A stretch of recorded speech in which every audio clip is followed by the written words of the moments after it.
You're listening to the Holy Joe Rock and Roll Show, live and unscripted.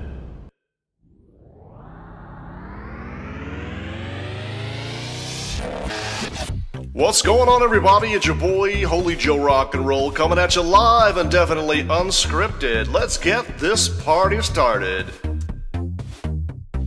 Well, alright everybody, here we are, March 5th, 2018, and today the market has rebounded. Let's see if we can get it up here. The Dow Jones Industrial Average up over 336 points as the market has closed about 21 minutes ago. I want to talk to you today about America First, its policy, bitches, okay? Now, President Donald J. Trump campaigned forever about America First, right? Everybody remembers that. And he said many times, it's really simple. We're being ripped off by our trading partners. We got deficits with everybody. But let's look at the numbers. I know it might be kind of boring at first, but it's not when you think about how big these numbers are. The 2017 trade gap has been reported as $566 billion. This is according to the U.S. Department of Commerce Bureau of Economic Analysis. This came out February 6th, 2018. $566 billion is the deficit, meaning that the United States imports $566 billion worth of goods more than it exports. Now, considering that the U.S. economy is around $19–20 trillion, may not sound like a lot, but we are running not only a trade deficit, but also a fiscal deficit with the federal government. So it adds up. This is important.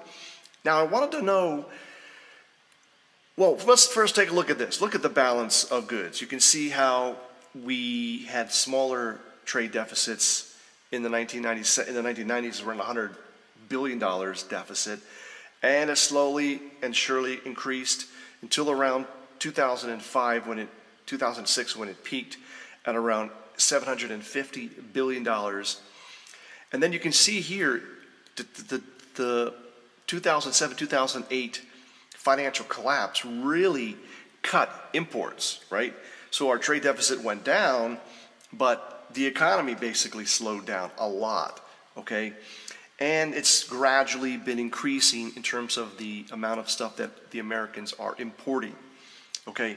So here, 2017, $566 billion, okay?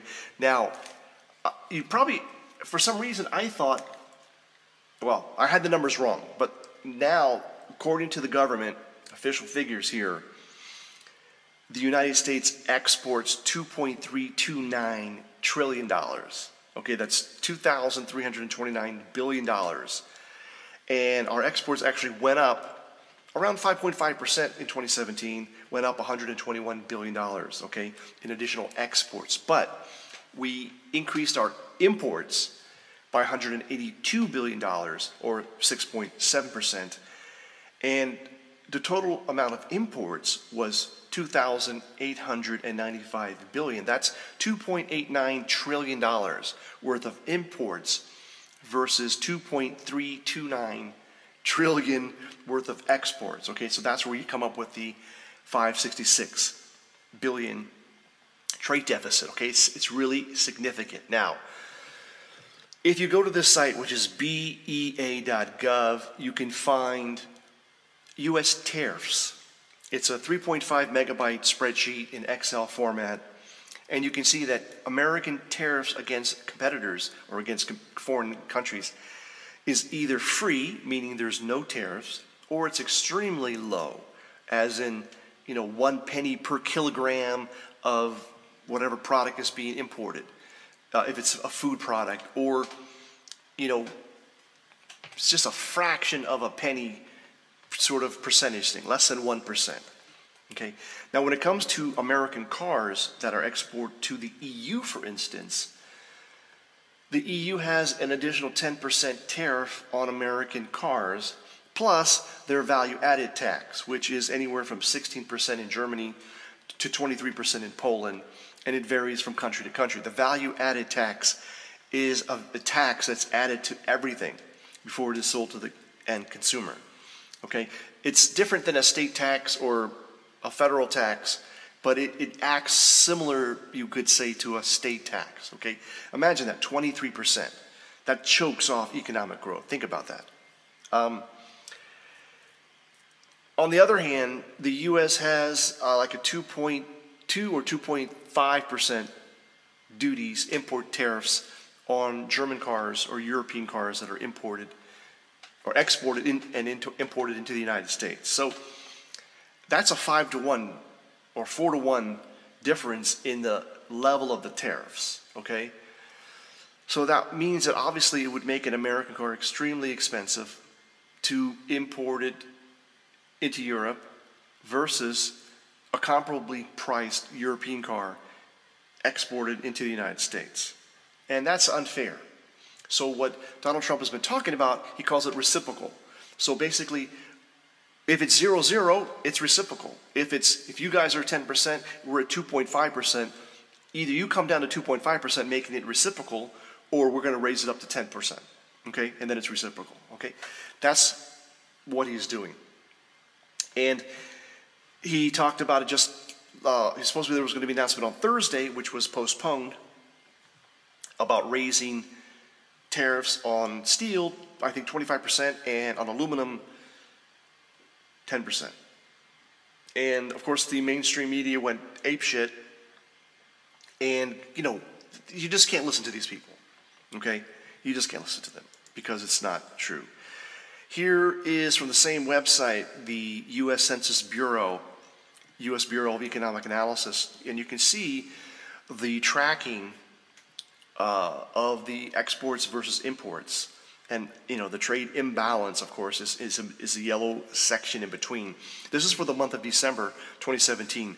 The trade imbalance for that 1 month was $53.1 billion in the negative, meaning that the United States imported $53.1 billion in products more than it exported.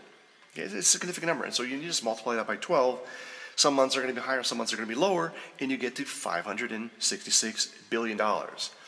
So, you know, people don't understand that tariffs is how the United States federal government funded itself before the income tax was made an amendment to the Constitution, because the federal government had no way to tax the people until, what was it, the 19th Amendment? I can't remember what amendment it is, where the federal income tax was created, okay?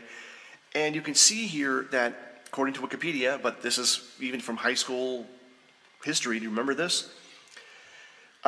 Since colonial times to the present, the first tariff law was passed by the U.S. Congress acting under the then recently ratified Constitution that was a tariff of 1789. Its purpose was to generate revenue for the federal government, to run the government, and to pay the interest on the debt, and also to act as a protective barrier around domestic industries. An import tax was collected by Treasury agents before goods could be landed at U.S. ports, okay? That's how the U.S. funded itself, okay? And the federal government was very small, and taxes were just not heard of, right? Let's look at the average tariffs that the U.S. has placed on other countries. Sort of going back to 1820 over here, you can see they were quite high. 40%, 60%, certainly higher than 20% on average. The durable imports tariff, okay, is the orange line here. And the total import, I guess that's the average of the tariffs because some shit must be free. Certainly in the high 20s, 30s for most of the last, well, the 19th century. And then when we started getting into the 20th century, you can see it dipping below 10% during the Great Depression, the Smooth-Harley tariff.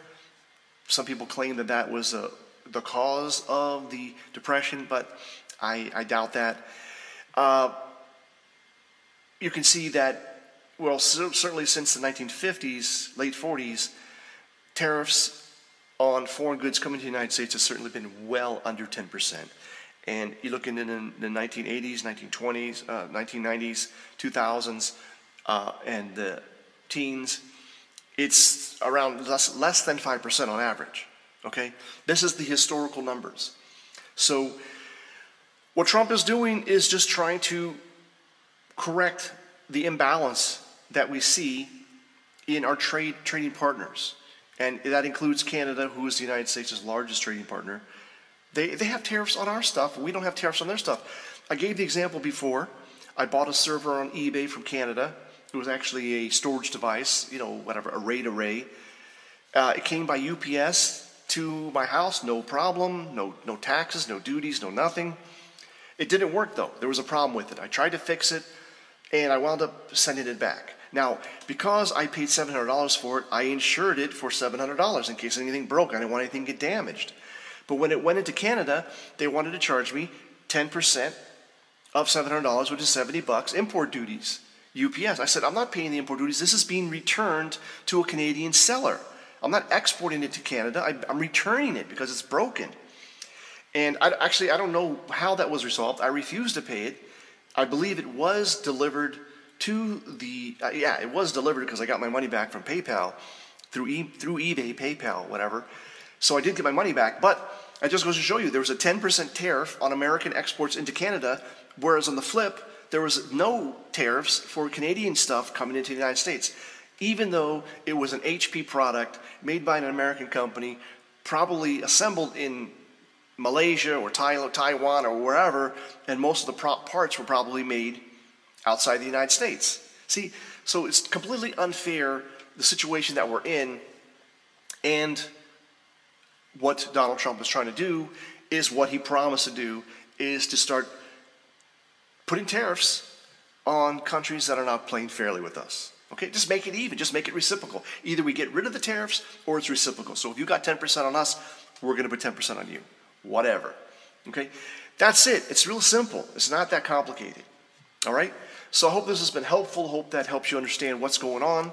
I'm Holo Joe Rock and Roll. Thank you for listening. Thank you for watching. And remember to always make it happen for the captain, because you're the captain.